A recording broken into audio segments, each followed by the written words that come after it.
మకర రాశి వారికి మార్చి 1వ తారీఖు నుండి 15వ తారీఖు వరకు ఏ విధంగా ఉండే విషయాన్ని మనం విశేషంగా తెలుసుకోవడం ప్రయత్నం చేద్దాం. మకర రాశి కుటుంబ స్థానంలో చతుర్గ్రహ కూటమి కనబడుతోంది. 4 గ్రహాలు ఒకటి చూస్తే కుజుడు, రవి, బుధుడు, రాహు 4 గ్రహాల ప్రభావం కనిపిస్తుంది. తృతీయ స్థానంలో శని శుక్రుల యొక్క కాంబినేషన్ చాలా బాగుంది. పంచమ స్థానంలో మకరానికి ఏ గ్రహం లేదు, కానీ షష్ఠ స్థానంలో బృహస్పతి యొక్క అనుగ్రహం కనబడుతోంది. అదేవిధంగా అష్టంలో కేతు యొక్క ప్రభావం కనిపిస్తుంది. ఈ మకరానికి ఏంటంటే అష్టంలో ఉన్న కేతు యొక్క ప్రభావం వలన చిన్న పిసరు యుక్త వయసులో ఉన్న వాళ్ళ గురించి మాట్లాడేటప్పుడు వివాహం అయిన తర్వాత 45 ఏళ్ళ మధ్యలో ఉన్న వాళ్ళకి మాత్రం చిన్న పిసరు ఎక్కడో ఒకట ఇబ్బంది కలిగి శరీరంలో కొంత స్టిచెస్ పడే అవకాశాలు అయితే కనబడుతున్నాయి. ఒకటి కుటుంబ స్థానంలో ఉన్న 4 గ్రహాల యొక్క ప్రభావం ఏంటంటే మకర రాశి వారికి కుటుంబ పరంగా కొన్ని ఇబ్బందులు వచ్చే అవకాశం ఉంటుంది. దాన్ని అధిగమించడానికి మీరు ఏ ప్రయత్నం చేసినా కూడా మిమ్మల్ని నమ్మే పరిస్థితుల్లో వాళ్ళు ఉండరు. కాబట్టి కొంచెం జాగ్రత్తగా నిజాన్నే మాట్లాడడానికి ప్రయత్నించండి. నిజం ఎప్పటికైనా బయటపడినప్పుడు నిజం నిలకడగా ఉంటుంది. కాబట్టి వాళ్ళు పెట్టే కన్ఫ్యూజన్స్కి మీరు కన్ఫ్యూజ్ అయిపోయి మీరేదో కన్విన్స్ చేయడం మాత్రం ప్రయత్నించండి. ఫ్యాక్ట్ ఏదో మాట్లాడితే కుటుంబ పరంగా మీకున్న సమస్యలు పరిష్కారం అయ్యే అవకాశం కనబడుతున్నాయి.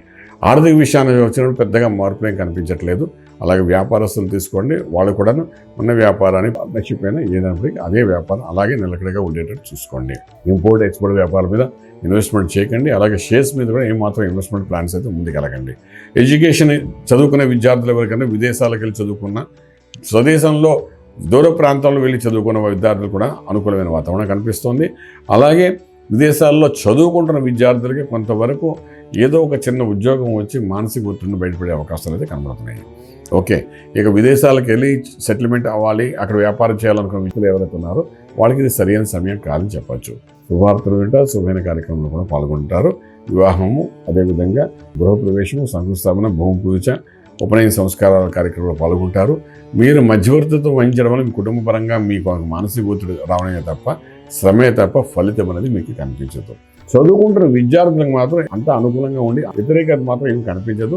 కొత్త ఉద్యోగ చదువుల కోసం వెళ్ళే వాళ్ళందరికీ కూడా అనుకూలమైన వాతావరణం అయితే బాగానే కనిపిస్తున్నాయి. ఇక మంత్రమే శరణ్యం అనుకున్నప్పుడు ఆరోగ్య విషయాన్ని మనం ముందుగా చూసుకోవాలి. కాబట్టి అష్టమ స్థానంలోని కేతు ప్రభావం గురించి మనం మాట్లాడుకున్నాం. కాబట్టి ఇక్కడ శనీశ్వరుడు యొక్క ప్రభావం కూడా మనకు బాగానే కనిపిస్తుంది.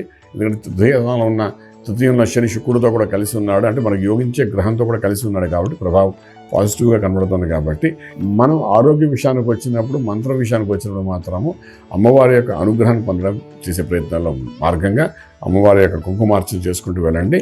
అలాగే ఆంజనేయ స్వామికి ఆరాధన కూడా చేయండి. కొంత సంకట విమోచన అవ్వడానికి వరమాల పూజ కానీ, అలాగే మనకు స్వామివారికి తిలకదానం చేయడం కానీ, ఇటువంటి ఏదో ఒక కార్యక్రమం చేసి 15 రోజుల్లో 1-2 సార్లు కొంతవరకు ఫలితాన్ని పొందడానికి ప్రయత్నించండి. ఆ విధంగా చేయడం వల్ల